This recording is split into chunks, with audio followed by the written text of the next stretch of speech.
"Here, Natalie, sign these papers. It's time to focus on our family now," Marcus said, sliding a folder across the elegantly decorated gift table at our baby shower. His voice was casual, but his eyes were hard, unblinking.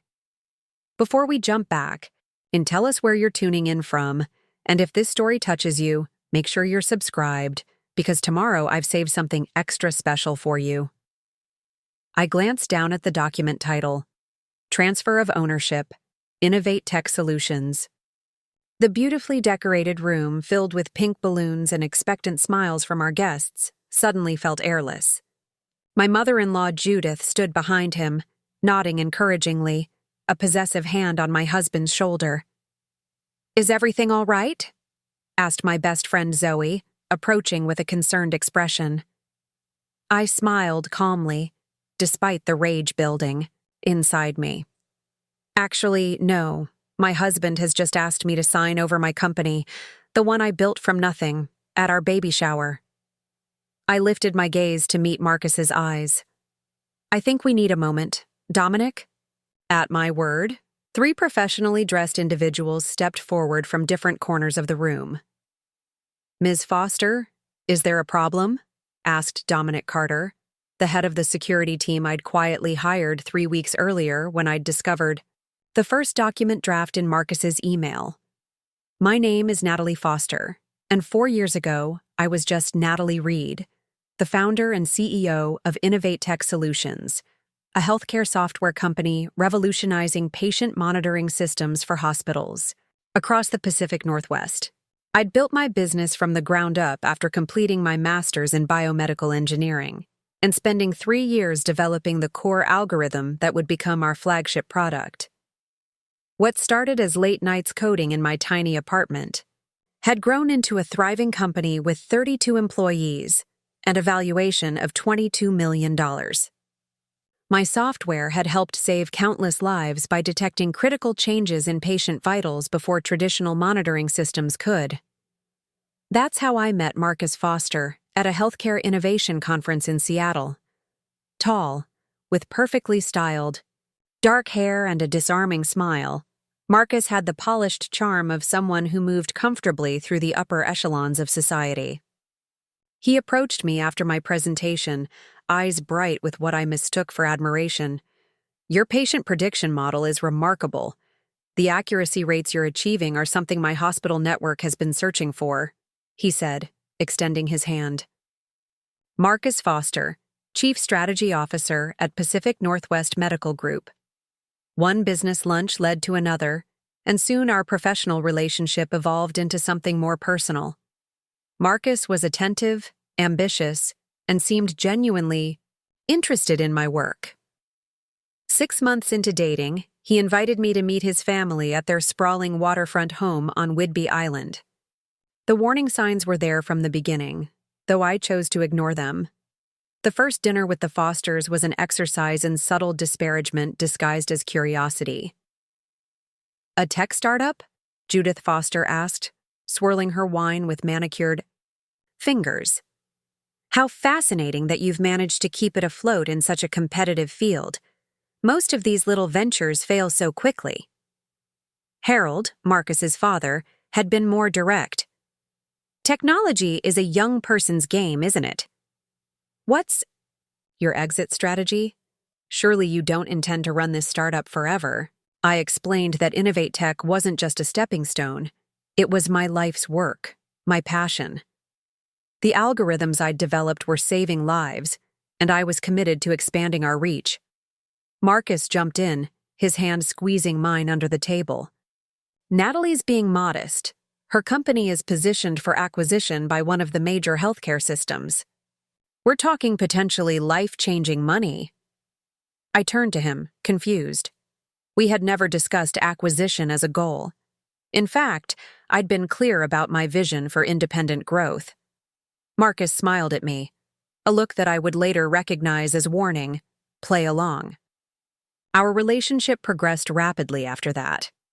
Within 10 months, Marcus proposed during a weekend trip to Vancouver. The ring was ostentatious, a family heirloom that Judith had insisted he use. I said yes, swept up in what felt like a whirlwind.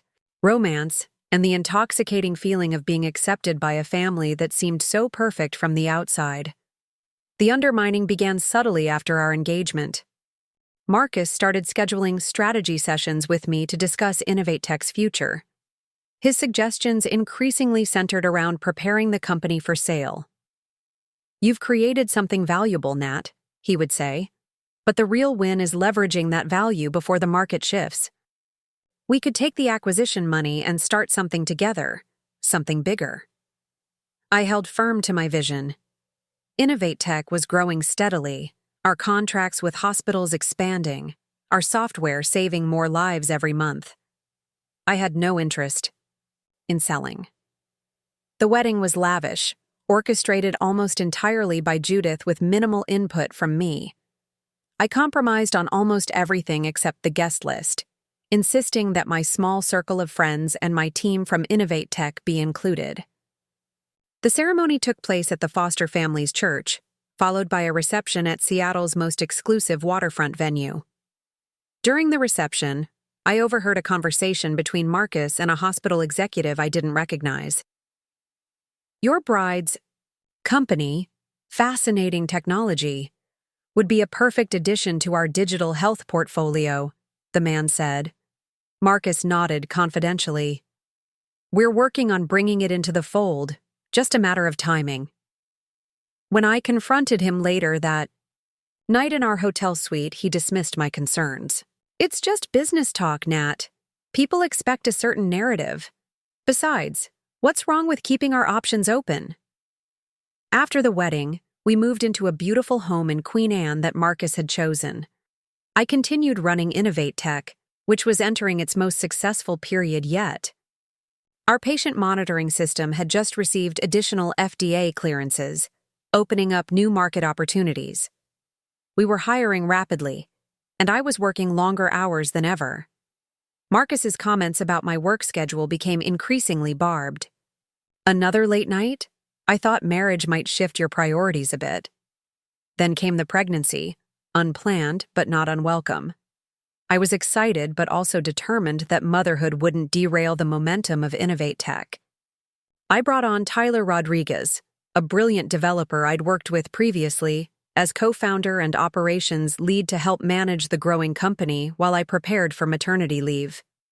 This decision infuriated Marcus. "You brought in a partner without discussing it with me? I should have a say in decisions that affect our family's financial future." "Tyler is operations, not equity," I explained. "And InnovateTech is my company, not a family asset." His expression darkened. "Everything is a family asset now, Natalie. That's what marriage means." The pressure intensified as my pregnancy progressed. Judith began stopping by our house unannounced, often when Marcus wasn't home. "Marcus is worried about you, dear," she said during one such visit, settling herself at our kitchen island. "All this stress can't be good for the baby. Have you considered what kind of mother you'll be if you're always at the office?" Meanwhile, Harold began making casual references to bringing Natalie's project under the Foster Group umbrella. The Foster Group, I learned, was the family's investment company, primarily managing old real estate holdings and some medical facility investments. The implication was clear. They viewed my company as something to be absorbed. At 6 months, pregnant, I walked into Marcus's home office to bring him coffee and noticed an email open on his computer. The subject line caught my eye. "Reed Foster Transition Plan." Reed, my maiden name. I shouldn't have looked, but something in me needed to know. The email was from Harold to Marcus, with Judith copied. Attached was a document outlining a strategy for transferring ownership of InnovateTech to the Foster Group. The language was clinical, discussing emotional factors and leveraging the child's arrival as an opportunity to complete the transition. A line near the end made my blood run cold. "The baby shower seems optimal. Public setting, emotional context, family pressure. Have papers ready." I took photos of the screen with my phone, my hands shaking. Then I forwarded the entire email thread to my personal account before deleting the forward from Marcus's sent folder. He never noticed, a testament to the superior technical skills he so often dismissed as my hobby. That night, I lay awake beside Marcus, studying his sleeping profile in the darkness. Who was this man I'd married? How had I missed that my success threatened rather than impressed him? Most importantly, what was I going to do about it? The next morning, I called Zoe, the one friend who had consistently expressed reservations about Marcus and his family. I need a lawyer, I told her. Preparing and narrating this story took us a lot of time, so if you are enjoying it, subscribe to our channel. It means a lot to us. Now back to the story. Someone discreet, not connected to Seattle's social circles. Zoe connected me with Catherine Zhao, a razor-sharp attorney specializing in business protection and high-conflict divorces. Catherine reviewed the evidence and helped me develop a protection plan for both myself and InnovateTech. They're counting on public pressure and your emotional state, Catherine explained. We need to counter with preparation and witnesses. Together, we developed a strategy. First, I secured the company, updating operating agreements, backing up all code repositories and documents to secure servers, and implementing new security protocols.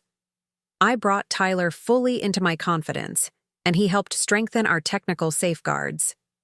Next, I protected myself financially, creating separate accounts and documenting all company and personal assets. Catherine filed preliminary paperwork that could be activated immediately if needed. Finally, I hired Dominic Carter's security team, professionals with experience in both executive protection and evidence collection. For the 3 weeks leading up to the baby shower, they conducted discreet surveillance, documenting meetings between Marcus and his parents, and once, troublingly, between Marcus and one of InnovateTech's main competitors.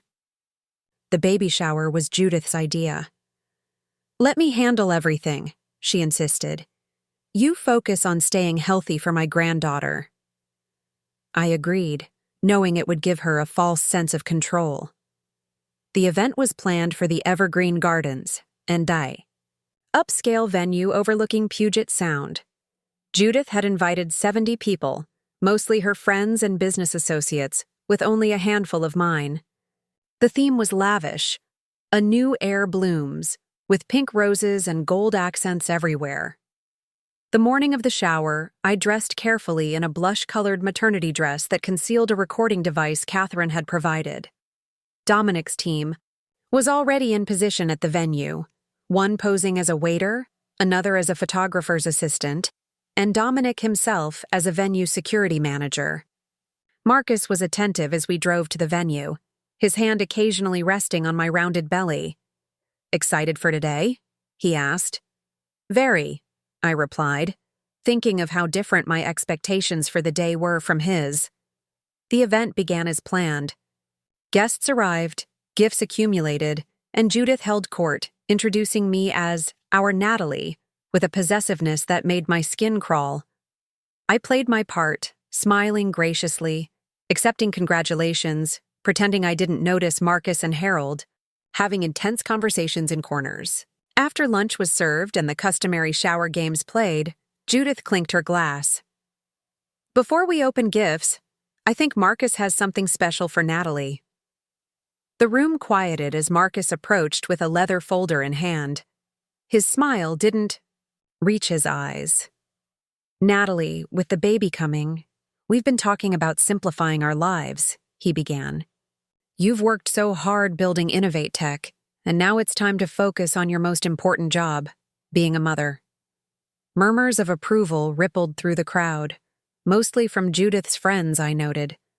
"The foster group is prepared to assume ownership of InnovateTech," Marcus continued, his voice taking on the polished tone he used for business presentations. "We'll ensure your team is well treated during the transition. This offer," he slid the folder toward me, "is more than generous, and it frees you from the burden of running a company while raising our daughter." The room felt suddenly silent, expectant, I could feel dozens of eyes on me, watching for my grateful tears, my relieved surrender. "Here, Natalie, sign these papers. It's time to focus on our family now," Marcus said, his voice casual but his eyes hard, unblinking. This was the moment they had planned for. The public setting, the emotional context, the family pressure, just as the email had outlined. They expected me to be blindsided, to feel trapped by social expectations and pregnancy hormones. Instead, I was prepared. "Is everything all right?" asked Zoe, approaching with a concerned expression, right on cue. I smiled calmly, despite the rage building inside me. "Actually, no. My husband has just asked me to sign over my company, the one I built from nothing, at our baby shower." I lifted my gaze to meet Marcus's eyes. "I think we need a moment. Dominic?" At my word, Dominic and his team stepped forward.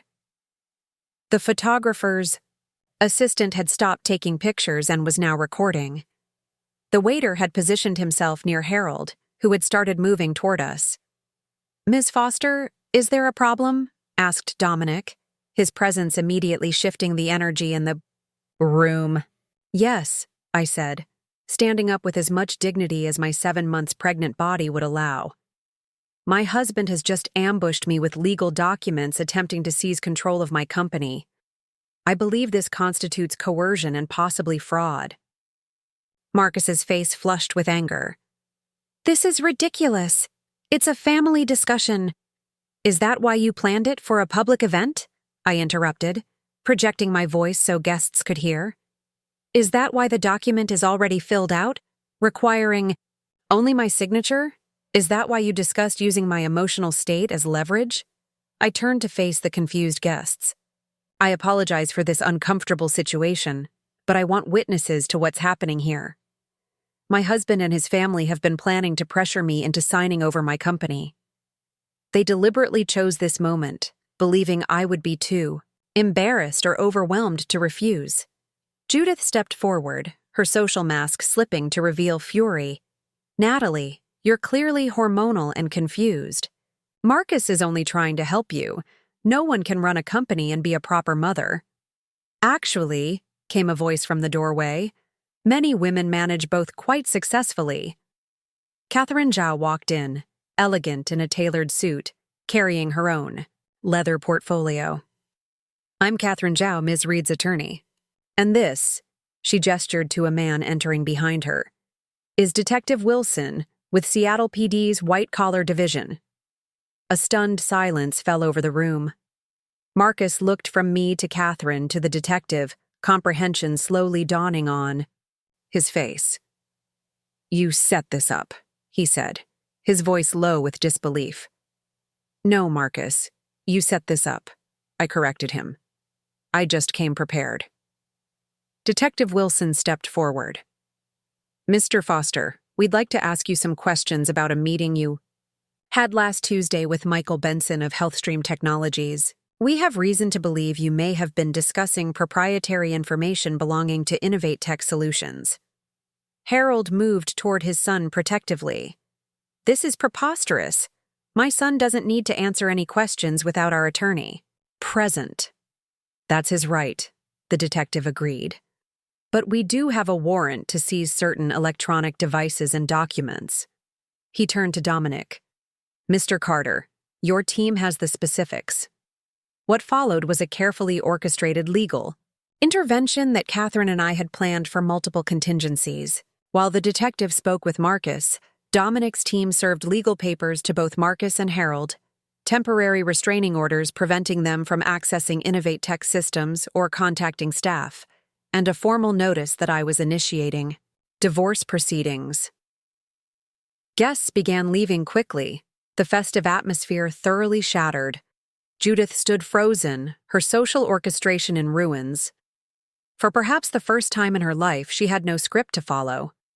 I approached her, cradling my belly protectively. "You should know that I have copies of all the emails, Judith. The ones where you and Harold discussed using my pregnancy as an opportunity. The ones where you suggested Marcus remind her that mothers don't run companies." Her face paled. "You'll regret this, Natalie. Do you have any idea what this family can do to you?" I smiled, feeling oddly calm. "Actually, I do. That's why I've spent the last 3 weeks documenting everything. And now, thanks to this little event, I have dozens of witnesses to attempted coercion. Seattle's business community will be fascinated by how the foster family operates." By late afternoon, the beautiful baby shower had been completely dismantled. Pink decorations were cleared away, gifts loaded into Zoe's car instead of Marcus's, and the elegant venue returned to its neutral state. I stood on the terrace overlooking the water, breathing deeply as Catherine finalized arrangements with Dominic's team. "We've secured all the devices specified in the warrant," Dominic reported. "The detective has taken Marcus and Harold in for questioning. It may just be preliminary, but it gives us time." "And you have somewhere safe to go?" Catherine asked. I nodded. "Zoe's place first, then a secure apartment Tyler arranged through a company connection. The locks at the house have already been changed." "You've thought of everything," Catherine said with admiration. "Not everything," I thought, my hand resting on my belly. I hadn't anticipated falling in love with a man who saw me as an acquisition target rather than a partner. I hadn't planned on fighting for my company and my independence while preparing to become a mother. But I had prepared for this day, for this moment when preparation met opportunity, when my business instincts proved sharper than Marcus's manipulations. The next 2 months unfolded in a blur of legal proceedings, security precautions, and prenatal appointments. Marcus initially tried to fight both the divorce and the business separation, but his position weakened considerably when the investigation revealed he had indeed shared confidential InnovateTech information with competitors. His family launched a whisper campaign against me in their social circles, portraying me as an unbalanced pregnant woman who had used the foster name to advance my business interests. But the evidence spoke for itself, and the carefully cultivated foster family image began to crumble under scrutiny. When our daughter Lily was born 6 weeks after the baby shower, I held her in my arms in a hospital room guarded by Dominic's team, with Zoe and Tyler present instead of the in-laws I had once tried so hard to please. "She's perfect," Zoe whispered, wiping away tears as she looked at my daughter. "Yes, she is," I agreed, "and she's going to grow up knowing exactly what her mother is capable of." By Lily's first birthday, the divorce was finalized. The terms were far more favorable than what had been in that folder at the baby shower. Marcus received no stake in InnovateTech, and his attempts to claim it as a marital asset were rejected, given the evidence of his plans to seize control. The foster family's reputation suffered significant damage when details of their scheme emerged through the legal proceedings. Several of their business associates distanced themselves, unwilling to be associated with such tactics. As for InnovateTech, we not only survived, but thrived. The publicity, while initially concerning, ultimately showcased our resilience. Our patient monitoring system received major new contracts, and our team expanded to over 50 employees. Today, 3 years later, I sit in my office overlooking Seattle's skyline, a picture of Lily on my desk. She spends half her time with me and half with Marcus, who eventually accepted the reality of our separation. The foster family has made occasional overtures about reconciliation, primarily to maintain a relationship with their granddaughter. I remain cordial but cautious. Sometimes I think about that baby shower, the moment when they thought they had me cornered, outnumbered, and emotionally vulnerable. They underestimated me in the same way so many had throughout my career. They saw my pregnancy as a weakness to exploit, rather than another source of strength. The security team I had hired changed everything that day, yes. But it was my foresight, my refusal to be manipulated, and my courage to stand up in that room of expectant faces that truly made the difference. I often tell young entrepreneurs, especially women, that success isn't just about building something valuable. It's also about protecting what you build. Sometimes the threats come from competitors. sometimes from market forces, and sometimes, sadly, from those closest to you who should be your greatest supporters. My daughter is growing up watching her mother lead a company that saves lives. She's learning that strength sometimes means preparing for the worst while hoping for the best. And she'll know that her arrival in this world wasn't the end of her mother's dreams. It was the beginning of a new chapter where both motherhood and leadership could coexist and flourish. The Fosters had tried to present me with an either-or proposition, either be a mother or be a CEO. In the end, I chose the option they never offered. I decided to be both, on my own terms. The first signs of trouble appeared 6 months into our marriage. Marcus had initially been supportive of my role at InnovateTech, even boasting to his colleagues about my accomplishments. But as the company grew more successful, his attitude began to shift in subtle ways. The change was so gradual that I almost didn't notice it at first. It started with casual comments about my long hours at the office. "Another late night, Nat? The company can survive without you for one evening," he would say with a smile that didn't quite reach his eyes. I brushed these remarks off, attributing them to a husband who simply missed his wife. Then came the questions about our financial arrangements. Marcus began suggesting that we consolidate our accounts for simplicity's sake. When I hesitated, pointing out that keeping my business finances separate made accounting cleaner, he accused me of not trusting him. "We're married now, Natalie. What's yours is mine, and what's mine is yours. Isn't that what you promised?" The manipulation was subtle but effective, making me question whether my caution was reasonable or a sign of my failure as a wife. The real shift happened after a dinner party at his parents' Whidbey Island estate, where Harold had proudly introduced Marcus as the next CEO of the Foster Group. As we drove home that night, Marcus was unusually quiet, his knuckles white, on the steering wheel. "Dad's getting serious about succession planning," he finally said as we crossed the bridge back to Seattle. "He wants me to take a more active role in expanding the family business." "That's great," I replied, genuinely happy for him. "You've always talked about modernizing their holdings. The Foster Group needs to diversify into technology. Healthcare? Tech, specifically." His eyes remained fixed on the road ahead. "It would make sense for InnovateTech to come under our umbrella." The casual way he suggested absorbing my company, my life's work, into his family business made my stomach knot. "Marcus, InnovateTech is doing fine as an independent entity. We just secured the multi-care contract, and our growth projections are excellent." He sighed as if I were being deliberately difficult. "Think bigger, Nat.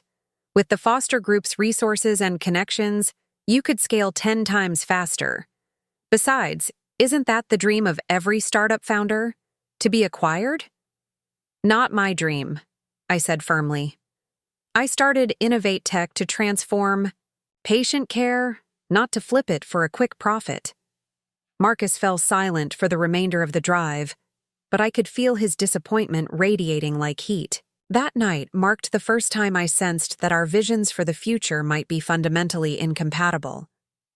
The pressure intensified after I announced my pregnancy. What should have been a joyous time for us both quickly became complicated by the Fosters' expectations. At a family brunch celebrating the news, Judith clasped my hands in hers, her diamond rings pressing uncomfortably against my fingers.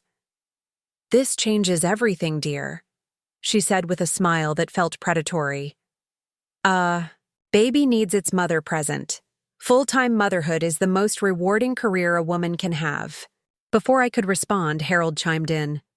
"Marcus tells me you've been considering strategic options for your company. Very wise. The stress of running a business is the last thing you'll want with a newborn." I looked at Marcus, confused. We had discussed no such thing. He avoided my eyes, suddenly very interested in his eggs Benedict. The message was clear. The Fosters assumed, perhaps had been told, that my pregnancy would be the end of my role at InnovateTech. The following weeks brought a parade of helpful interventions. Judith began sending me articles about executive stress during pregnancy and studies linking maternal absence to various childhood development issues. Harold introduced me to potential advisors who specialized in company valuation and acquisition strategy. Even Grace, Marcus's sister, got in on the act, constantly reminding me how she'd never regretted stepping back from her law practice to raise her children. Meanwhile, Marcus's behavior became increasingly controlling. He questioned my late meetings, suggesting they were irresponsible given my condition. He expressed concern when I traveled for a healthcare conference in my second trimester, though my doctor had cleared me completely. He installed a home security system that tracked when doors opened and closed, for the baby's safety, he claimed, though it also happened to log my comings and goings. I tried discussing these issues directly with Marcus, hoping to understand the sudden change in his attitude. "I thought you admired my work," I said one night as we lay in bed, the space between us feeling wider than the actual inches. "You used to brag about marrying a CEO." He turned to me, his expression softening momentarily. "I do admire you, Nat. But things are different now. We're going to be parents, and my family has certain expectations about how a foster raises their children. I'm not giving up my company to meet your family's outdated expectations," I said firmly. His face hardened again. "My family has maintained its position for generations by understanding what matters. Business comes and goes, but legacy is forever. Our child deserves the foster legacy, and that means being raised properly." "By properly? You mean by a stay-at-home mother while the father runs the business empire?" "It's worked for us so far," he replied without irony. That conversation replayed in my mind for days afterward. It was becoming clear that Marcus hadn't married me despite my ambition and independence. He'd married me with the assumption that these qualities were a phase that would naturally end when I became a foster wife and mother. The real wake-up call came during my second trimester. I had been experiencing severe morning sickness that lasted well into the afternoon, making office hours difficult. Tyler, my newly appointed co-founder, had been handling more daily operations, while I worked from home when possible. Marcus took this as a sign that I was naturally transitioning away from the company. "See? Your body is telling you what's important," he said one morning as I emerged pale and exhausted from the bathroom. "The company is already running without you there every day." His comment stung, partly because it played into my own fears about stepping back, even temporarily. That afternoon, determined to prove him wrong, I went into the office despite feeling unwell. I stayed late, reviewing our newest hospital implementation plans and catching up with Tyler on recent developments. When I arrived home after 8 p.m., I found Marcus and Judith sitting in our living room, identical expressions of disapproval on their faces. "We were worried," Marcus said coldly. "You didn't answer your phone." "It was on silent during meetings," I explained, already feeling defensive. "I texted you I'd be late." Judith stood, smoothing her immaculate slacks. A pregnant woman shouldn't be pushing herself this way, especially not for work that others could handle. She picked up her designer handbag. "Marcus, I'll leave you to talk sense into your wife. Remember what we discussed." After she left, Marcus's demeanor changed from concern to calculation. "My mother's right, Natalie. This isn't sustainable.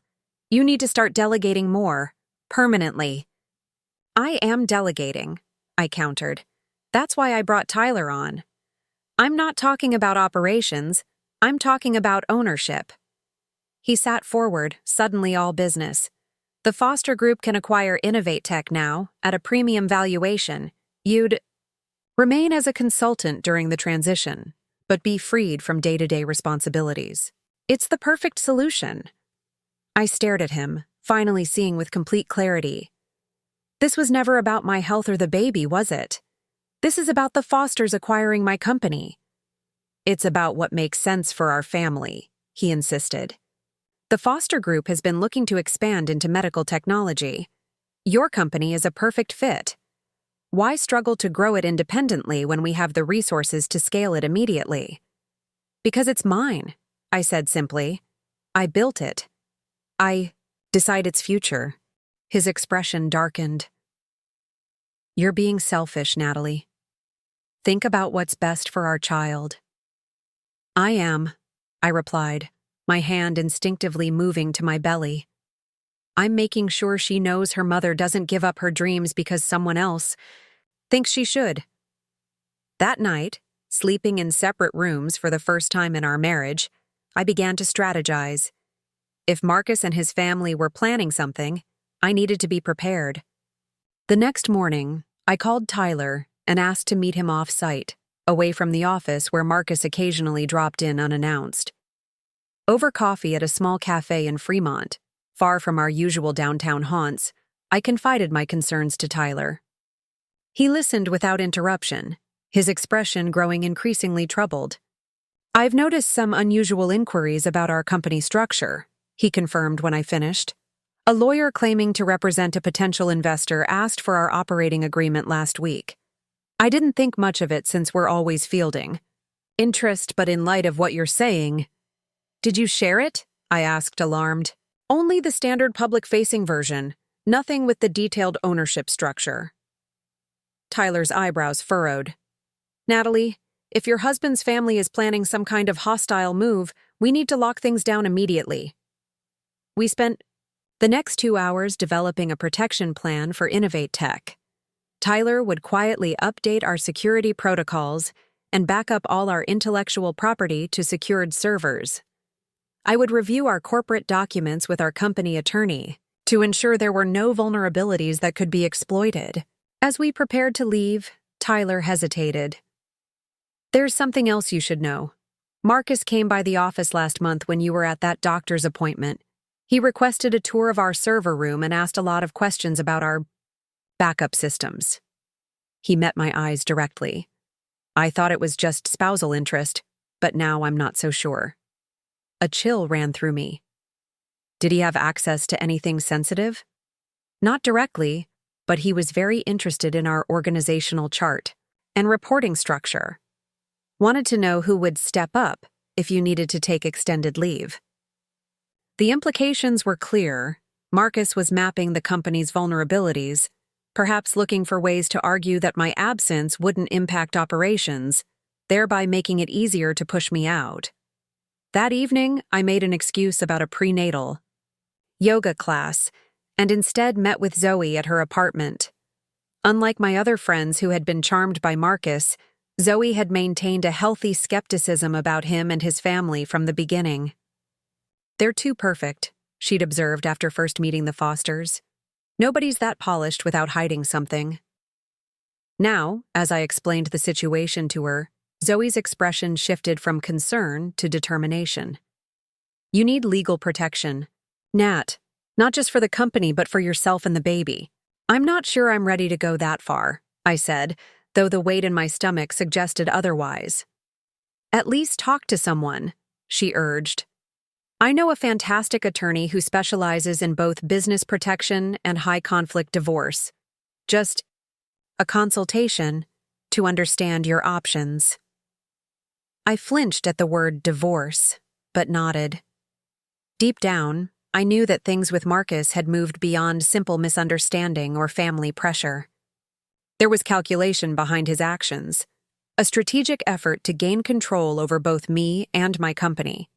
Catherine Zhao's office was deliberately understated, located in a converted warehouse in Georgetown, away from the downtown legal district where Marcus's social circle held sway. With her crisp bob and penetrating gaze, Catherine projected competence and discretion from the moment we met. I laid out the situation as objectively as I could, sharing concrete examples of Marcus and his family's behavior rather than my emotional reactions to them. Catherine listened intently, occasionally asking clarifying questions but otherwise letting me speak uninterrupted. When I finished, she sat back in her chair, her expression grave. Mrs. Foster, based on what you've described, I'm concerned that your husband and his family are indeed orchestrating a coordinated effort to separate you from your company. The pattern of behavior, questioning your commitment after pregnancy, pushing for acquisition by the family business, attempting to isolate you from your professional support system, suggests a deliberate strategy rather than casual family pressure. My throat tightened. Hearing someone else confirm my fears made them impossible to dismiss. What are my options? We need to approach this on multiple fronts, Catherine said, her tone shifting from concerned to practical. First, we secure the company against any potential hostile action. Second, we protect your personal financial interests in case this escalates to divorce. Third, we gather evidence of any potentially coercive or fraudulent behavior. She outlined a comprehensive protection plan, emphasizing the importance of documentation and witnesses. The Fosters clearly value their public image, she noted. That can be leveraged. They may be willing to attempt manipulation in private, but will be more cautious if they know their actions might become public. As Catherine spoke, a weight I hadn't realized I'd been carrying began to lift. For weeks, I'd been questioning my own perceptions, wondering if I was overreacting to normal family dynamics or pregnancy hormones were clouding my judgment. Having an objective professional validate my concerns was both vindicating and empowering. Catherine recommended I consult with a security specialist, someone who could help document any attempts at coercion and ensure my physical safety if things escalated. Dominic Carter, she said, writing down a number. He's ex-military, now runs executive protection for high-net-worth individuals in sensitive situations. Completely discreet. My meeting with Dominic took place the following day at a private room in the Seattle Public Library. With his precise military bearing and watchful eyes, he initially intimidated me, but his manner softened as I explained my situation. "This is unfortunately common," he said after I finished. "Family businesses often view marriages as mergers. When one party doesn't comply with the expected terms, things can get messy." Dominic proposed a security strategy that included both technological and human elements. His team would sweep my devices for any spyware or tracking software, secure my communications, and provide discreet physical protection when necessary. Most importantly, they would help gather evidence of any manipulation or coercion. "The key is to be prepared without escalating," he explained. "We'll be invisible unless needed, but ready to intervene at a moment's notice." As I implemented these protective measures, my interactions with Marcus took on a surreal quality. I maintained a facade of normalcy, accepting his concerns about my workload with feigned gratitude while secretly strengthening my position. I attended the prenatal classes and doctor's appointments he insisted on accompanying me to, all while communicating with Tyler, Catherine, and Dominic through secure channels. Marcus seemed satisfied with what he perceived as my gradual acquiescence. He reported back to his parents that I was coming around to their perspective, that the maternal instinct was finally overriding my professional ambitions. Judith began including me more in family events, clearly viewing me as less of a threat now that she believed I was accepting the traditional foster wife role. Behind this compliant exterior, however, I was gathering evidence and fortifying my position.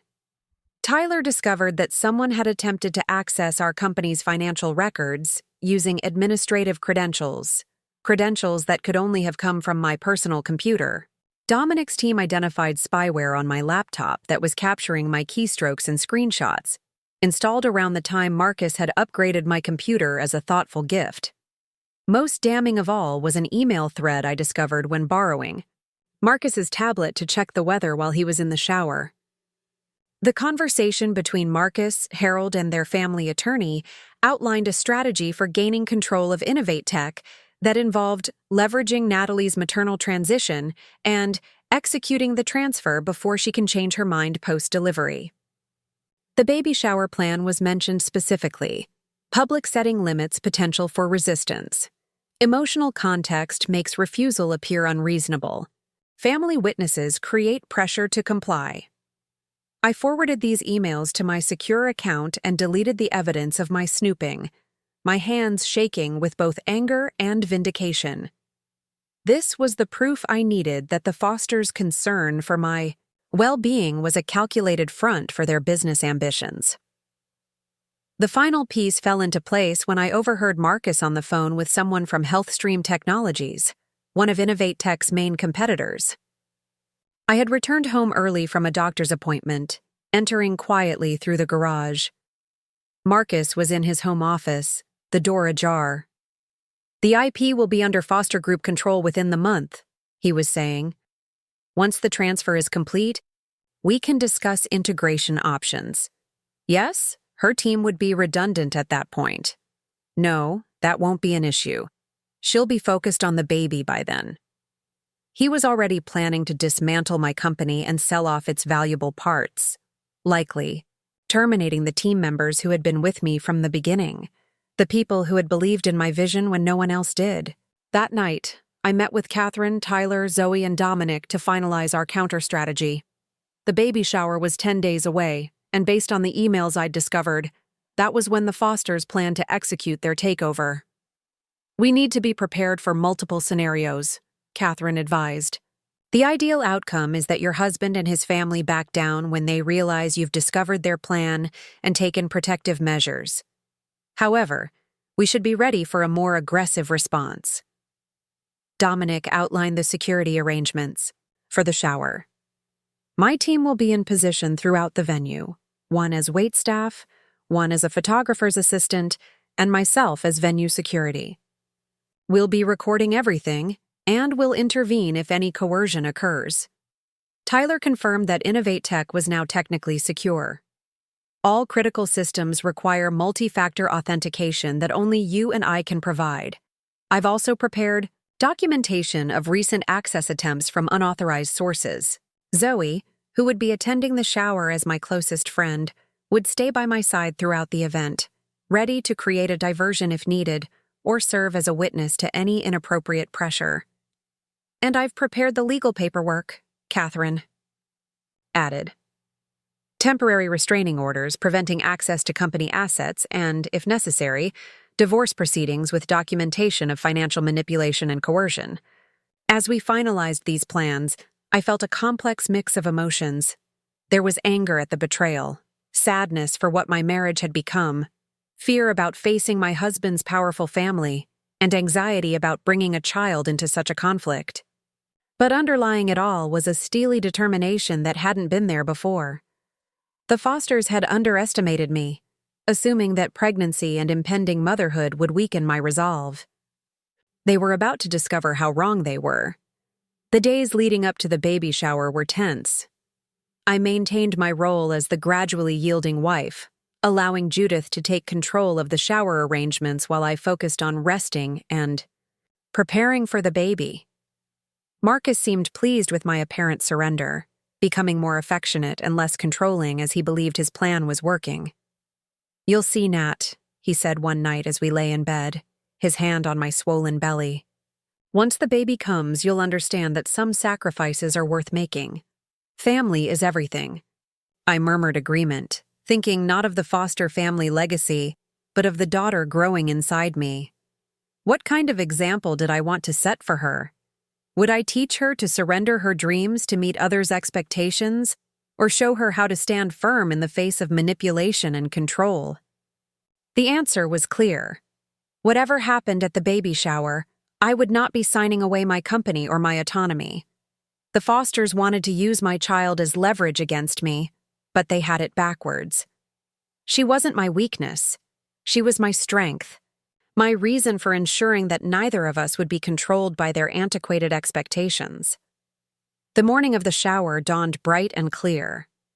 I dressed carefully in a blush-colored maternity dress that Judith had selected, its modest cut and soft color projecting exactly the image of maternal submission the Fosters wanted to see.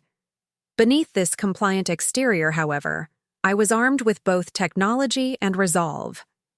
The dress concealed a recording device provided by Dominic's team, and my phone held secure connections to Catherine and Tyler, ready to be activated at a moment's notice. Marcus was solicitous as he helped me into the car, his hand protective, at my back. "You look beautiful," he said, and for a moment I glimpsed the man I thought I had married, attentive, admiring, seemingly supportive of me. It made what I knew was coming all the more painful. The evergreen gardens had been transformed under Judith's direction. Pink and gold decorations adorned every surface, with elaborate flower arrangements and a banner proclaiming, "A new air blooms." The guest list was predominantly foster family, friends and business associates, with only a handful of my own connections present. This, too, was strategic, surrounding me with people loyal to the foster family, minimizing potential allies. As we entered, I spotted Dominic in his role as venue security, giving me a nearly imperceptible nod. Zoe arrived moments later, hugging me with genuine warmth while whispering, "Everything's in place. You've got this." The moment I discovered, the full extent of the plot against me remains crystal clear in my memory. It was a Tuesday afternoon, 6 weeks before my due date. Marcus had left his laptop open on his desk while he took a shower, something he never did. Perhaps he was growing careless, confident that I had accepted my fate as a soon-to-be mother stepping away from her career. Or perhaps the stress of orchestrating this takeover was causing him to slip up. Either way, the glowing screen with an email chain titled "Reed Foster Transition Timeline" was impossible to ignore. I hesitated only briefly before sitting down to read. The correspondence between Marcus, Harold, and the foster family attorney detailed their strategy with cold precision. They had begun planning this takeover within months of our wedding, accelerating their timeline when they learned about my pregnancy. The baby shower was highlighted as the optimal execution point, with notes about the psychological advantages of a public setting with family present. What chilled me most was the clinical way they discussed me, as if I were a business obstacle, rather than a person, certainly not a beloved wife or daughter-in-law. Natalie will likely experience heightened emotional vulnerability in the 3rd trimester, Marcus had written. Her desire to avoid conflict during what should be a celebration will increase the probability of compliance. The email included an attachment, a psychological profile a private investigator had compiled about me, analyzing my potential reactions and weaknesses. They had studied me like an opponent, looking for pressure points and vulnerabilities. The document noted my close relationship with my small team at InnovateTech, suggesting that emphasizing the continued employment of her loyal staff under foster group management might be an effective bargaining chip. I forwarded the entire thread to my secure email account, my hands trembling with a combination of rage and vindication. This wasn't just family pressure or a difference in values. It was a calculated conspiracy to divest me of my company, using my pregnancy as leverage. The level of manipulation was breathtaking. The bathroom door opened, and I quickly closed the laptop, moving to the bedroom window as if I'd been gazing outside all along. Marcus emerged in a cloud of steam, towel around, his waist, another over his shoulders. "Everything okay?" he asked, noticing my expression. I forced a smile. "Just thinking about the baby. And the shower next week." His face softened. "Mom's gone all out. It's going to be perfect." He crossed the room to kiss my forehead. "You've seemed more relaxed lately. I'm glad you're finally focused on what matters." It took every ounce of self-control to lean into his touch instead of recoiling. "I'm seeing things more clearly now," I replied, the double meaning of my words lost on him. That afternoon, I met with Catherine Zhao in a coffee shop 3 neighborhoods away from our home. I chose a back corner table, angled to see anyone entering, a new habit born of justified paranoia. "This is extremely valuable evidence," Catherine said after reviewing the forwarded emails on her secure tablet. "There's a clear paper trail of intent to coerce and defraud. The psychological profile is particularly damning. It shows premeditation and malice." "What's my next step?" I asked. "We need to prepare for their move at the baby shower," she said. "Based on these emails, they've invested significant planning into that moment. They expect you to be emotionally vulnerable, surrounded by their allies and caught off guard by the formality of the documents. She outlined a counter-strategy: prepare legally, gather evidence of the attempt, and have a response ready that would protect both me and my company.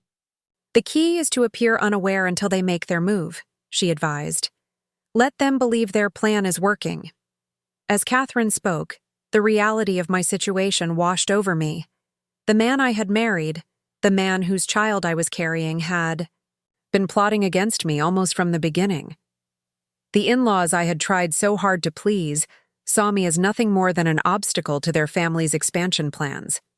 The marriage I had believed in, despite its challenges, was built on calculation rather than love. I should have seen it sooner, I said, voicing the thought that had been haunting me. Catherine reached across the table to touch my hand, a rare gesture from the typically formal attorney. Mrs. Foster, Natalie, you're not the first successful woman to be targeted this way.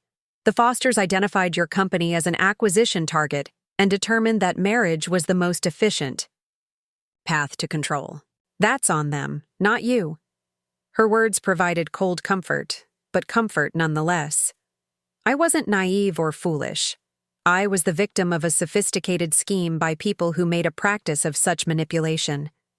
I spent the next several days gathering additional evidence while maintaining the appearance of a content wife preparing for motherhood. I discovered financial documents showing that the foster group was not as financially stable as they projected. Several of their real estate holdings were leveraged to the hilt, and their medical facility investments were underperforming. InnovateTech, with its innovative technology and growing client base, would provide a much-needed infusion of valuable assets. I also learned that this wasn't the first time the Foster family had absorbed a company through marriage. Harold's sister had married the founder of a promising medical device startup 20 years earlier. Within 2 years of the marriage, the company had been folded into the Foster group, and the founder had been sidelined with a consulting role that gradually diminished. The pattern was there, if I had known to look for it. With Catherine's help, I put legal protections in place, updated operating agreements for InnovateTech that required specific procedures for any ownership transfer, documentation of the company's development history and my intellectual contribution, and contingency plans for leadership if I needed to step away temporarily after giving birth. Tyler was invaluable during this time, running interference at the office and ensuring our technical infrastructure was secure. Marcus stopped by again yesterday, he reported during one of our secure calls. Asked very pointed questions about our client contracts and whether they would transfer under new ownership. What did you tell him? I asked. That most of our hospital relationships are built on personal trust with you specifically, Tyler replied. It's true, and not what he wanted to hear. The security team Catherine had recommended, led by Dominic proved to be thorough and discreet. They swept my devices for spyware, finding several instances, secured my communications, and helped document the Fosters' activities. Dominic himself, a former military intelligence officer with a calm demeanor and watchful eyes, took charge of the security plan for the baby shower.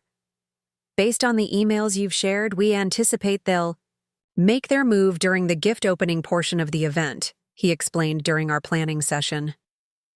Maximum audience attention, emotional high point, and they'll be controlling the sequence of events. We developed countersignals and backup plans.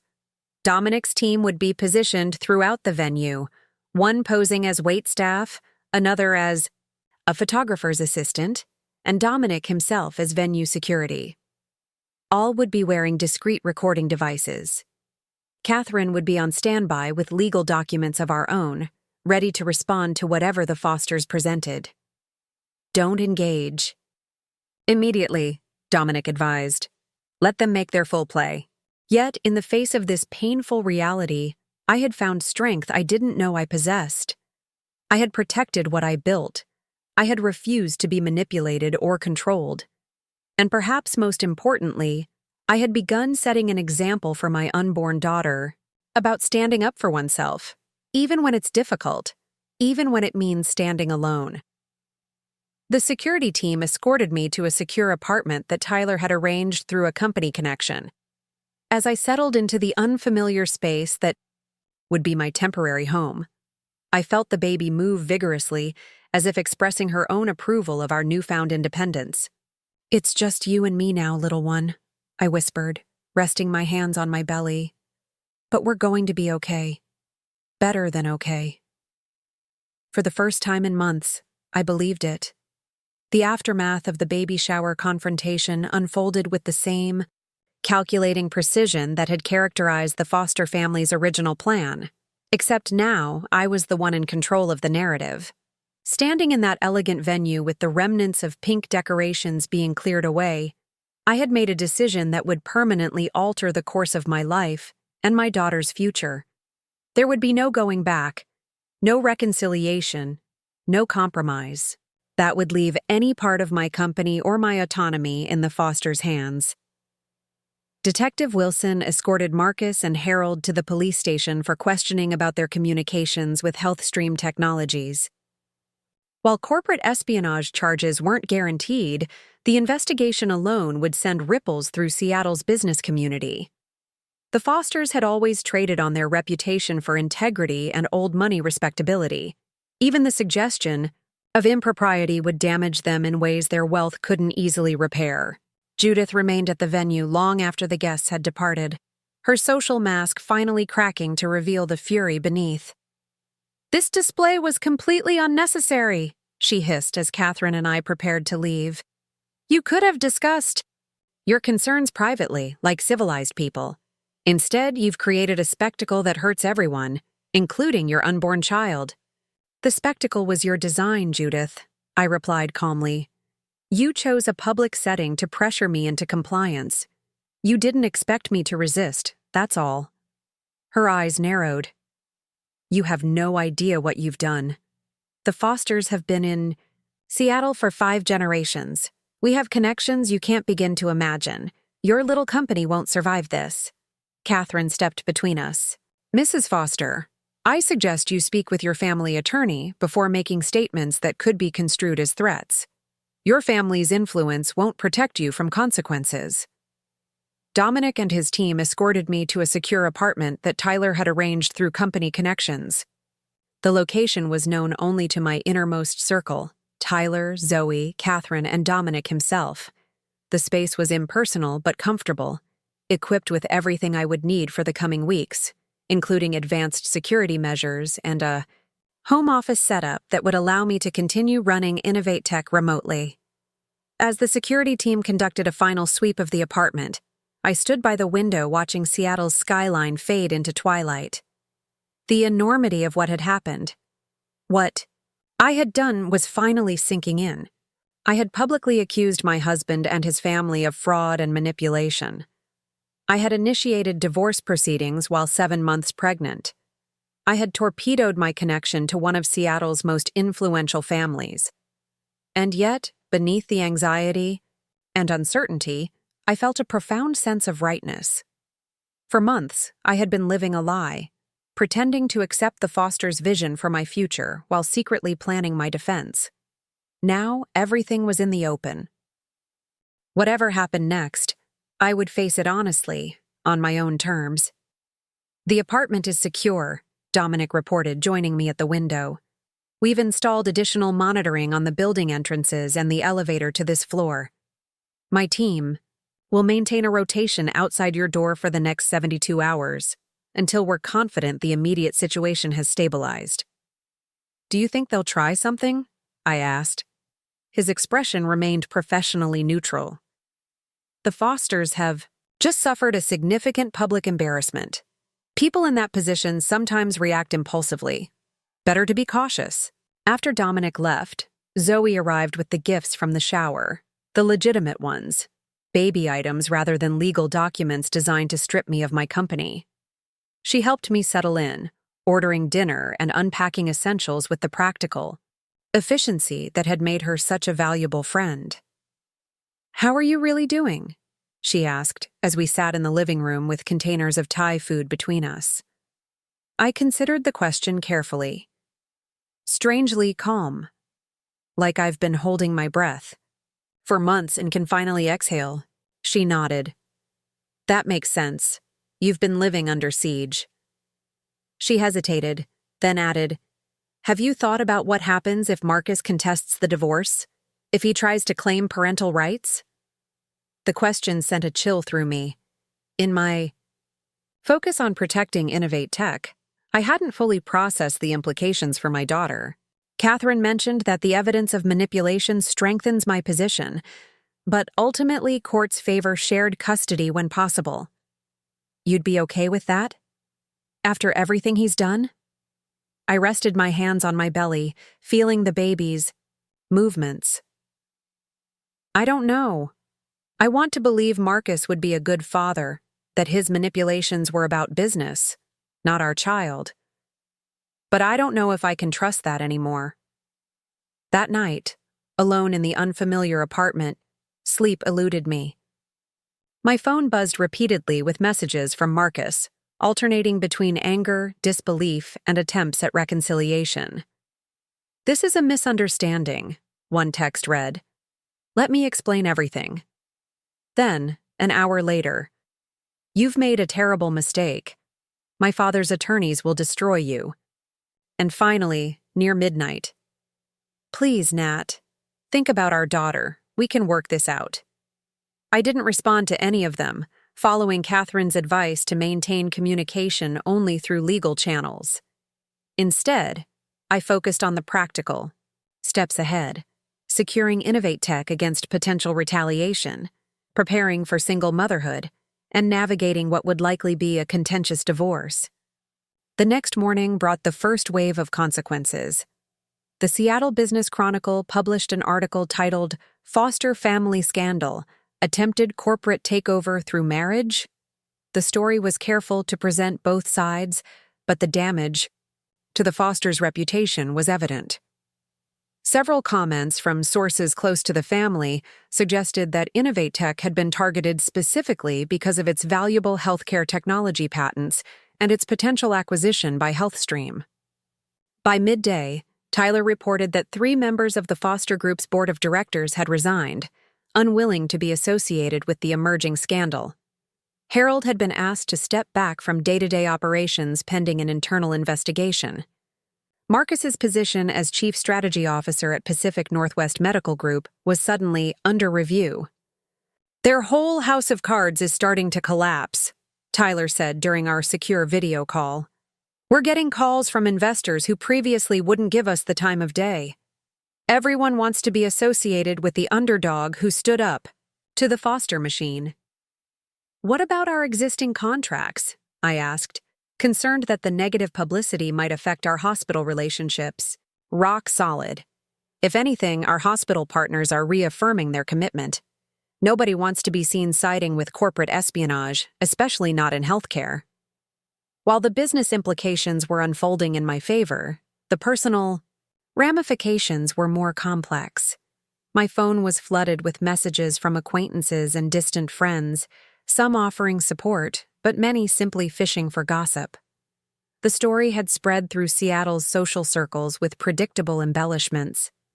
According to some versions, I had planned the confrontation for months as revenge for Marcus's infidelity, non-existent, as far as I knew. Other versions cast me as a cold-blooded opportunist who had used the Foster name to elevate my company, and then discarded the family when they were no longer useful. Grace, Marcus's sister, called that afternoon, the only Foster family member to reach out directly rather than through attorneys.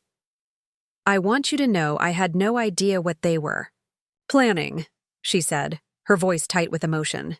I knew Mother and Father were pressuring you about the company, but I never imagined they'd go this far. Would it have made a difference if you had known? I asked, genuinely curious rather than accusatory. She was silent for a long moment. I want to say yes, but honestly, I don't know. The Fosters have a certain way of doing things. Going against the family consensus is difficult. I'm discovering that, I replied dryly.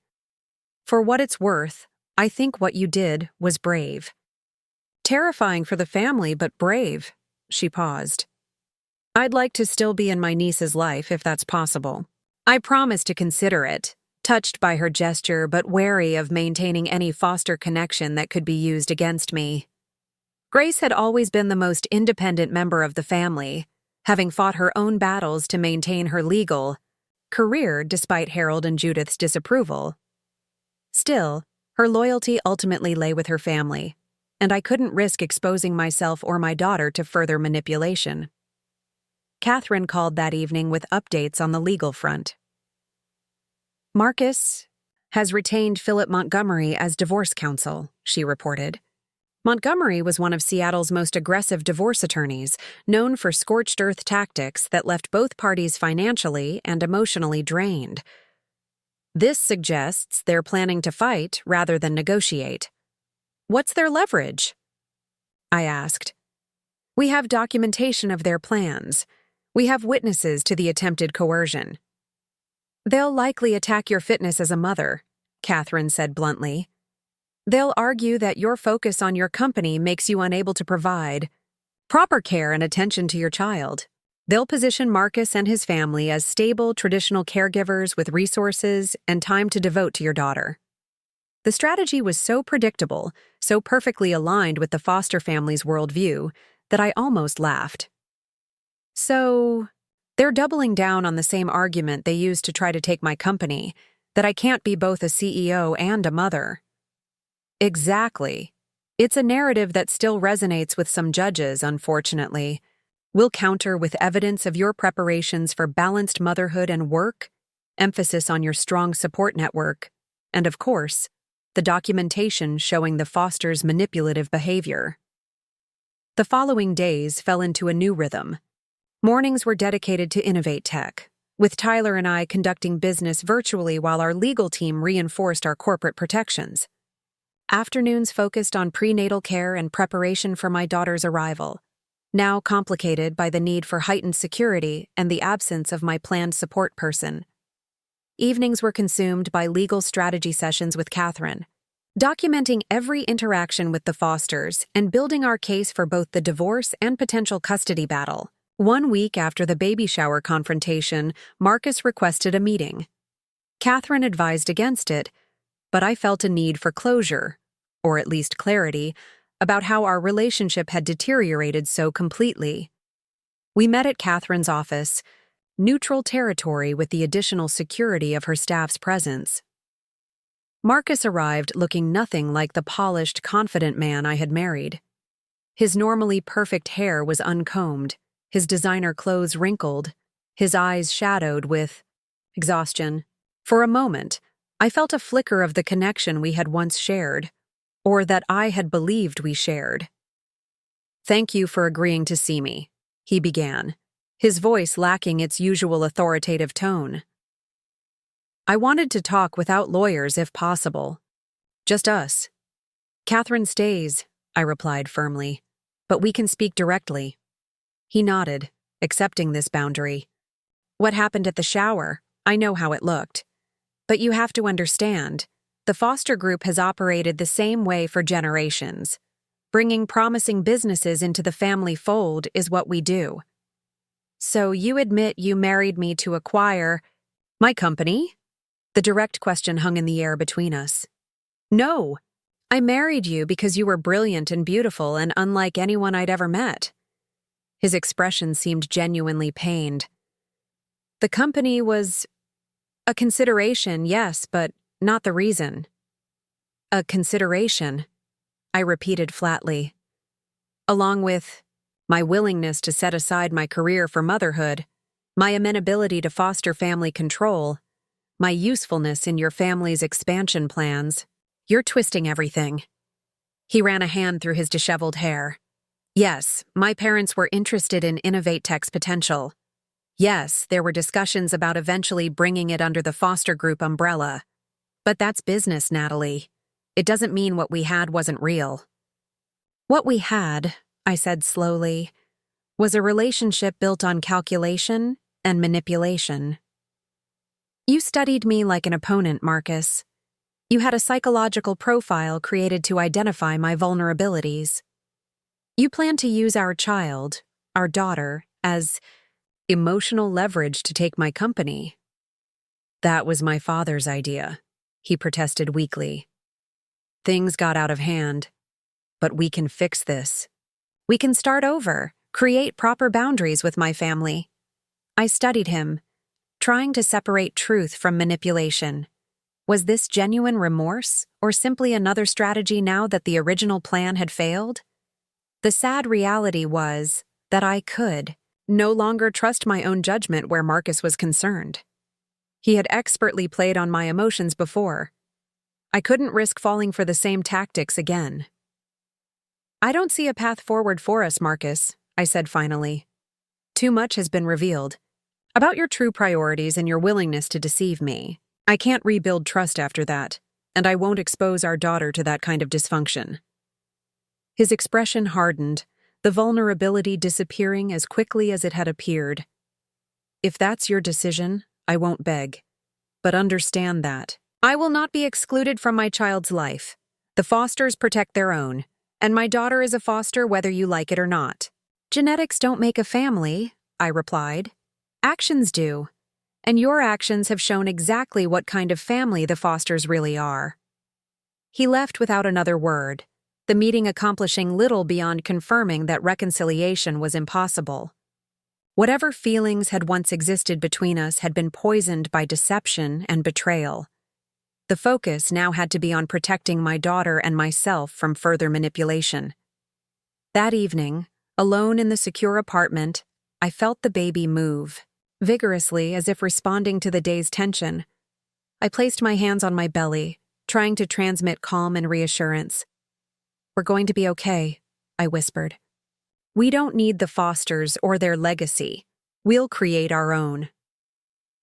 The legal battle escalated over the following weeks. As Catherine had predicted, the fosters' strategy centered on questioning my fitness as a mother, while positioning Marcus as the stable, traditional parent backed by an established family support system. They filed motions requesting preliminary custody arrangements that would give Marcus significant decision-making power and extensive visitation rights immediately after birth. Their legal filings carefully avoided mentioning the baby shower incident or the attempted corporate takeover, instead focusing on my workaholic tendencies and prioritization of business over family. They submitted affidavits from foster family friends who had attended dinner parties where I had allegedly discussed business rather than children, demonstrating my lack of maternal instinct. Catherine countered with evidence of my extensive preparations for balanced motherhood, the nursery I had designed, the carefully researched childcare arrangements, the flexible work schedule I had developed with Tyler's support. She also submitted documentation of the foster family's manipulation, including the psychological profile they had commissioned, and emails discussing using my pregnancy as leverage for business purposes. They're trying to control the narrative, Catherine explained during one strategy session. If they can establish you as career-obsessed and themselves as traditional family-first caregivers, they believe they can overcome the evidence of manipulation. It's a calculated risk on their part. The stress of the legal battle combined with the advanced pregnancy was taking its toll. My blood pressure had elevated, prompting my obstetrician to recommend reduced activities and more frequent monitoring. The irony wasn't lost on me. The fosters' actions were creating the very health concerns they could then use to argue I was struggling with the demands of impending motherhood. Tyler stepped up during this period, taking on more operational responsibilities at InnovateTech while keeping me informed of all key decisions. Your job is to stay healthy and grow that baby, he insisted during our daily calls. The company is solid. We just landed the Providence Hospital System contract, and 3 more are in final negotiations. Focus on yourself for once. Zoe became my lifeline to normalcy, staying over several nights a week and accompanying me to medical appointments. She deflected the curious stares and whispers that followed me in public, the story of the baby shower confrontation having made me a minor celebrity in certain Seattle circles. People are calling you the tech mom warrior, she reported with a mixture of amusement and pride. You've become something of a symbol for women refusing to be sidelined by pregnancy or marriage. I wasn't entirely comfortable with this public persona that had been thrust upon me. I hadn't confronted the Fosters to make a statement or become a symbol. I had simply protected what was mine, my company, and my autonomy. But if my actions helped other women recognize and resist manipulation, perhaps some good could come from this painful chapter. As my due date approached, the legal maneuvering intensified. The Fosters filed an emergency motion requesting that Marcus be present at the birth and that the baby receive the foster family name regardless of the divorce proceedings status. Catherine countered with hospital security concerns given the hostile nature of the separation, offering a compromise where Marcus could visit the baby shortly after birth but would not be in the delivery room. The judge, a woman in her 60s, with a reputation for no-nonsense pragmatism, seemed unimpressed by both sides' arguments. This court is concerned that the welfare of the child is being overshadowed by corporate interests and family disputes, she noted during one hearing. I strongly encourage both parties to remember that a child's needs must come before business considerations or personal vendettas. Her comment struck home, reminding me that amid all the legal strategies and corporate protections, a very real baby, my daughter, was about to enter this complicated situation. Whatever happened with Marcus and the Fosters, she deserved parents who could put her needs first, who could separate their personal conflicts from her well-being. With this in mind, I authorized Catherine to propose a preliminary co-parenting framework, offering Marcus regular visitation and input on major decisions while maintaining primary physical custody with me. The proposal included strict boundaries regarding the foster family's involvement and explicit prohibitions against using our daughter in any business-related manipulations. Marcus's response came through his attorney, a counter-proposal that accepted most of my terms, but insisted on the baby carrying the foster name and spending one weekend a month at the foster family estate on Whidbey Island after she reached 6 months of age. The cultural and historical connection to the foster legacy is part of the child's birthright, his lawyer argued, regardless of the parent's marital status. I was prepared to fight this point, unwilling to concede anything that would give the Fosters leverage over my daughter's identity or future. But Catherine cautioned patience. This may be more about saving face than actual control, she advised. The foster name is their most valuable asset. Allowing your daughter to carry, it gives them the appearance of continuity, even if their actual influence is limited by our other terms. After considerable reflection, I agreed to a hyphenated surname, Reed Foster, that acknowledged both her heritage and my independence.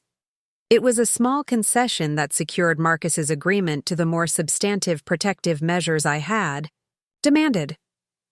2 weeks before my due date, with the preliminary custody framework in place and InnovateTech securely insulated from foster interference, I finally allowed myself to focus fully on the impending birth. The secure apartment had been transformed with a simple but beautiful nursery, painted in soothing greens and yellows rather than the traditional pink Judith had insisted upon. A hospital bag was packed, birth plan finalized, and Zoe prepared to serve as my support person in the delivery room. The relative calm was shattered when Tyler called with alarming news. HealthStream Technologies had announced a major new patient monitoring system that bore striking similarities to InnovateTech's proprietary algorithm. The timing suggested they had indeed received insider information, likely from Marcus or Harold during their clandestine meetings. We need to file for an immediate injunction, Tyler urged. If they bring this to market before we can prove infringement, the damage to our business could be irreparable. I authorized our legal team to proceed with the injunction while trying to maintain the reduced stress my doctor had mandated. This new development threatened not just InnovateTech's current success, but its long-term viability, exactly the vulnerability the Fosters had likely planned to exploit in their original takeover strategy. Without my company, I would have been financially dependent on Marcus, making resistance to their control far more difficult. The realization strengthened my resolve. I had been right to stand firm at the baby shower, to refuse the documents Marcus had tried to pressure me into signing. Had I wavered even momentarily, had I sought to avoid conflict or maintain appearances, I might now be watching helplessly as my life's work was dismantled and repurposed to serve foster family interests. That night, as I sat in the nursery rocking chair, hands resting on my belly, I made a silent promise to my daughter. I would fight to protect what I had built, not just for my own sake but for hers. She would grow up knowing that her mother had refused to be silenced or sidelined, had maintained her independence and her integrity even when it would have been easier to surrender. And someday, whatever path she chose for herself, she would have the strength to defend it against anyone who tried to take it from her, even those who claimed to love her. The contractions began at 3 a.m, 2 weeks earlier than my due date. I woke suddenly to a tightening sensation across my abdomen, distinctive enough that I knew immediately what was happening. My doctor had warned that stress could trigger early labor, and despite my best efforts to remain calm, the preceding weeks had been anything but peaceful. I called Zoe first, then my doctor, timing the contractions as they grew steadily stronger. By the time Zoe arrived, disheveled, but alert, the contractions were coming 8 minutes apart. "The security team is ready to escort us to the hospital," she reported, helping me into comfortable clothes and grabbing the packed hospital bag. "Dominic has arranged everything according to the protocol Catherine developed." The protocol had been necessary after we discovered that a reporter from the Seattle Sentinel had been bribed by someone in the foster circle to alert them when I was admitted to the hospital. The story of the baby shower confrontation had developed legs beyond Seattle's social circles, becoming emblematic of larger conversations about women in business and the pressures they face. The last thing I needed was media attention or foster family drama during labor. We took the service elevator down to the garage where Dominic waited with an unmarked car. The night was clear and cool, the streets of Seattle nearly empty at that early hour. Between contractions, I gazed out at the city lights, struck by how dramatically my life had changed in such a short time. Just months ago, I had been preparing for this moment very differently, expecting Marcus by my side, planning for our child to join the illustrious foster family legacy. "Any regrets?" Zoe asked quietly, as if reading my thoughts. I considered the question as another contraction built and receded. "About standing up to them? None. About believing in Marcus in the first place? That's more complicated."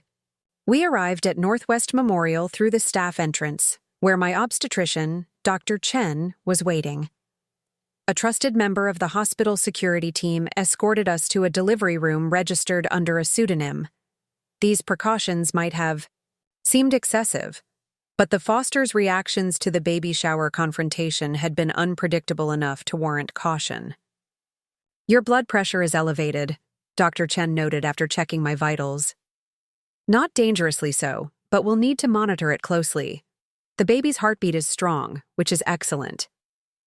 Labor progressed steadily over the next several hours. I walked the corridors with Zoe's support, breathed through increasingly intense contractions, and tried to focus on the moment rather than the complicated future that awaited. Tyler called with updates about InnovateTech. The injunction against HealthStream had been granted, temporarily halting their launch of the suspiciously similar technology, but Zoe intercepted these messages, protecting my concentration. As morning brightened into afternoon, labor intensified. The controlled breathing techniques gave way to more primal responses as my body worked to bring my daughter into the world. Zoe remained steadfast, offering encouragement and practical support without the emotional complications that Marcus's presence would have brought. At 3:27 p.m., after 16 hours of labor, my daughter arrived with a powerful cry that seemed to announce her readiness to face whatever complexities awaited her. "She's perfect," Dr. Chen declared, placing the squirming, red-faced infant on my chest. 7 pounds, 3 ounces, all fingers and toes accounted for. I gazed down at this tiny person, overwhelmed by a love so fierce and protective it momentarily eclipsed everything else: the divorce proceedings, the corporate espionage, the foster family machinations. In that moment, nothing existed but this child, her delicate features still scrunched from the journey of birth, her tiny hands flexing as she adjusted to the bright, noisy world. "Hello, Sophia," I whispered, using the name I had chosen weeks earlier. Sophia Reed Foster, wisdom and strength from my lineage, with acknowledgement of her paternal heritage but not defined by it. As per our legal agreement, Catherine notified Marcus of the birth once Sophia and I were stable and settled in the recovery room. He arrived 2 hours later, his expression a complex mixture of emotions as he gazed at his daughter for the first time. "She's beautiful," he said softly, standing at a respectful distance from the bed. "She has your chin. But your eyes, I think," I replied, noticing the shape if not yet the color, which would develop over time.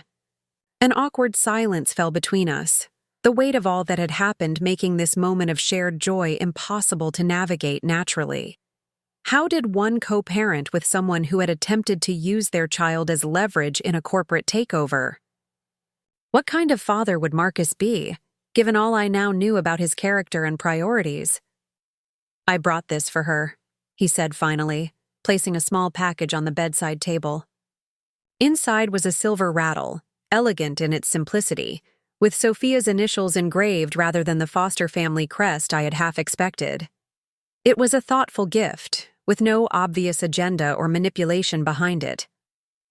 "Thank you," I said, genuinely, touched by this small indication that perhaps, where his daughter was concerned, Marcus might be capable of setting aside foster family ambitions. He stayed for 30 minutes, awkwardly holding Sophia when I offered, asking appropriate questions about her health and care, but carefully avoiding any discussion of our ongoing legal battles. It was a temporary truce, born of the sanctity of this new life we had created together, despite everything else that had gone wrong.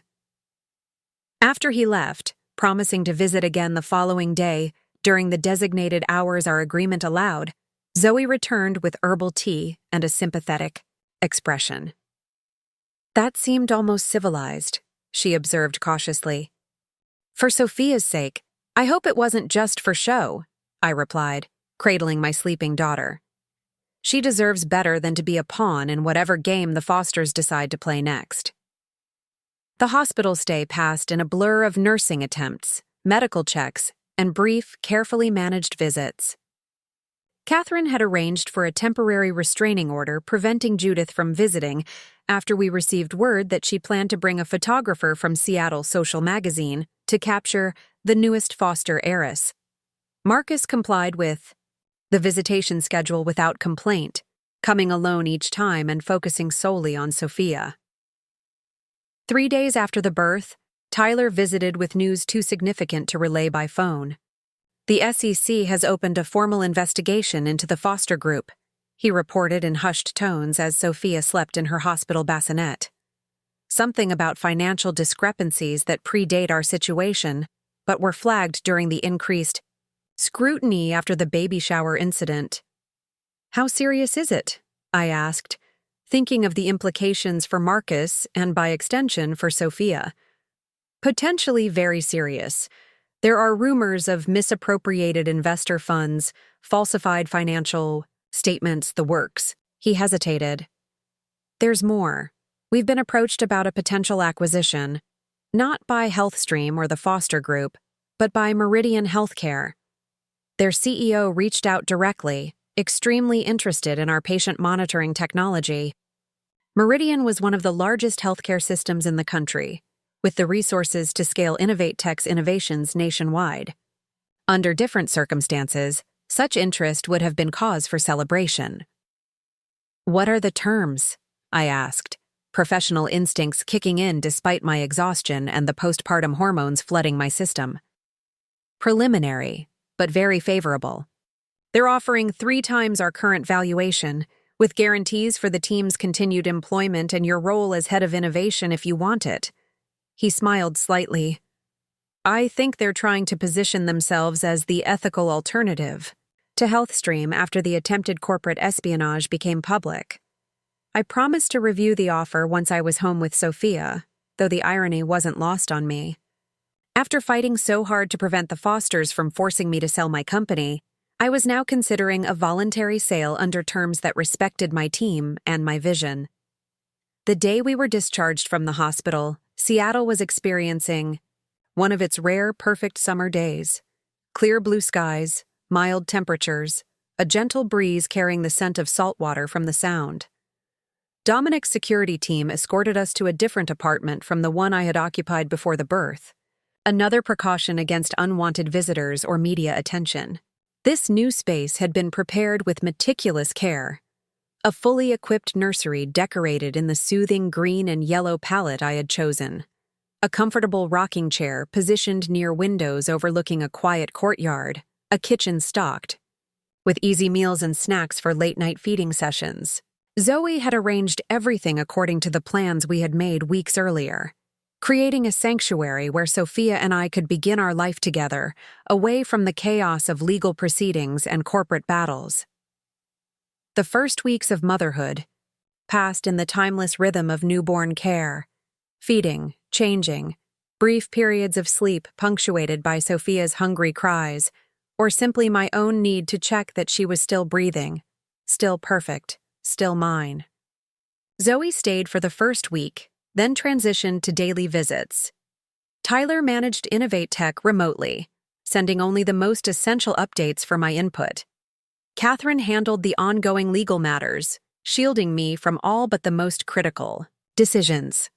Marcus adhered to the visitation schedule with surprising respect for boundaries.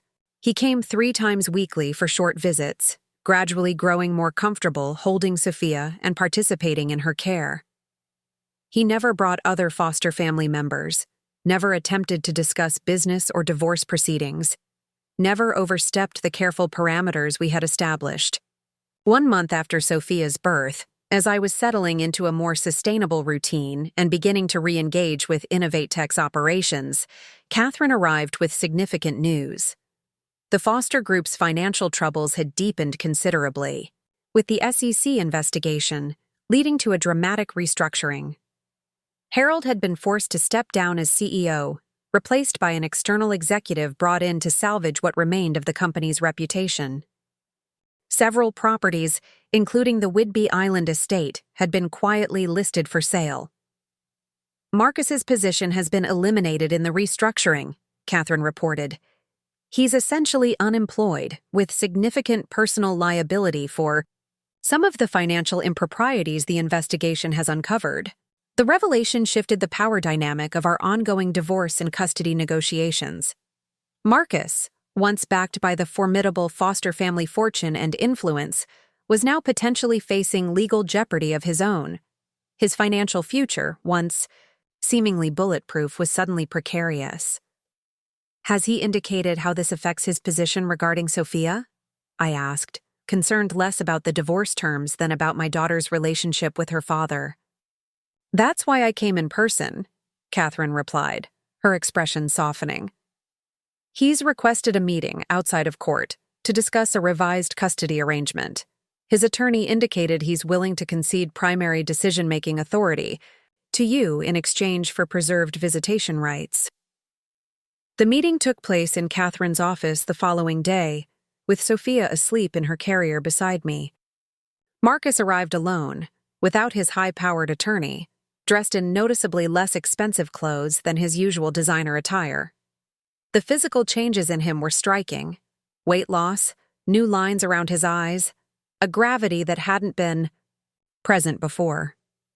"Thank you for agreeing to meet," he began, his gaze moving briefly to Sophia before returning to me. "I wanted to discuss our arrangements directly, without legal filters if possible." I nodded, waiting for him to continue. "My family situation has changed significantly," he acknowledged, the understatement almost comical given the foster sour group's very public implosion. "I'm no longer in a position to provide the financial security or social advantages I once promised. but I still want to be part of Sophia's life. A meaningful part, not just the every other weekend father who never really knows his child. What are you proposing? I asked cautiously. I'll withdraw all challenges to your primary custody and decision-making authority. I won't contest the divorce terms your attorney has proposed regarding financial settlements. In exchange, I want regular, consistent time with Sophia as she grows. He hesitated. And I want your word that you won't use my family's disgrace against me, that you'll give me the chance to be a better father than I was a husband. The sincerity in his voice was unlike anything I had heard from him before, lacking the calculated charm that had once characterized his interactions. Whether from necessity or genuine change, Marcus seemed to be offering an honest truce. Why should I trust this? I asked, the central question that would determine everything. How do I know this isn't another strategy, another manipulation? He met my gaze directly. Because I have nothing left to manipulate with. The foster name, once my greatest asset, is now a liability. The family fortune is being dissected by investigators and creditors. The connections I relied on have disappeared overnight. He glanced at sleeping Sophia. She's all I have left that matters. I won't risk losing her by playing games. In that moment, I saw with perfect clarity the choice before me. I could use Marcus's downfall to marginalize him completely in Sophia's life, leveraging his family's disgrace to secure even greater control and independence. Or I could accept that people sometimes change when stripped of their illusions and privileges, that the father Sophia needed might be the humbled man before me, rather than the entitled scion who had tried to claim my company. I'll agree to regular visitation and shared holidays, I said finally. But at the first sign that you're using Sophia as leverage for anything, reconciliation, business advantages, social rehabilitation, it stops. She is not a pawn or a prop or a foster legacy project. She's a person who deserves parents who put her needs first, always. I understand, he said quietly. Thank you. 6 months later, InnovateTech completed its acquisition by Meridian Healthcare, under terms that preserved our core mission and team while providing the resources to scale our patient monitoring technology nationwide. I transitioned to a role as Chief Innovation Officer, balancing leadership responsibilities with the flexibility to be present for Sophia's major developmental milestones. The foster family's fall from Seattle's social prominence continued, with Judith and Harold eventually relocating to their smaller property in Palm Springs to escape the constant reminders of their diminished status. Marcus remained in Seattle, rebuilding his life from scratch with a humility that would have been unimaginable before. He adhered scrupulously to our co-parenting agreement, never missing a visitation, never bringing foster family drama into Sophia's life. On Sophia's first birthday, we held a small celebration at my new home, a comfortable house in a quiet neighborhood, purchased with my portion of the acquisition proceeds. The guest list was limited to those who had supported us through the tumultuous year: Zoe, Tyler, Catherine, Dominic, a few close friends who had proven their loyalty. Marcus arrived with an age-appropriate gift and no hidden agenda, greeting my friends without the condescension that had once characterized his interactions with Natalie's people. He sat on the floor to help Sophia unwrap presents, laughed genuinely when she smashed cake on his expensive shirt, and departed at the agreed-upon time without resistance.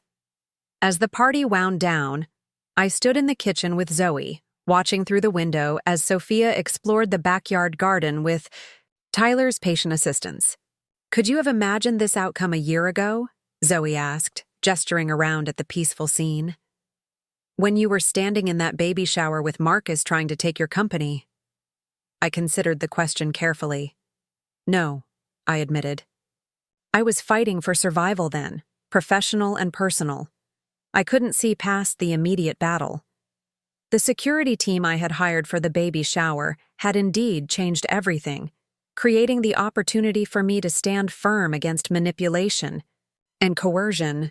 But the true transformation had come from within, from finding the courage to reject others' definitions of my capabilities and worth, from refusing to accept that motherhood and professional achievement were mutually exclusive, from trusting my own judgment despite powerful voices insisting I was wrong.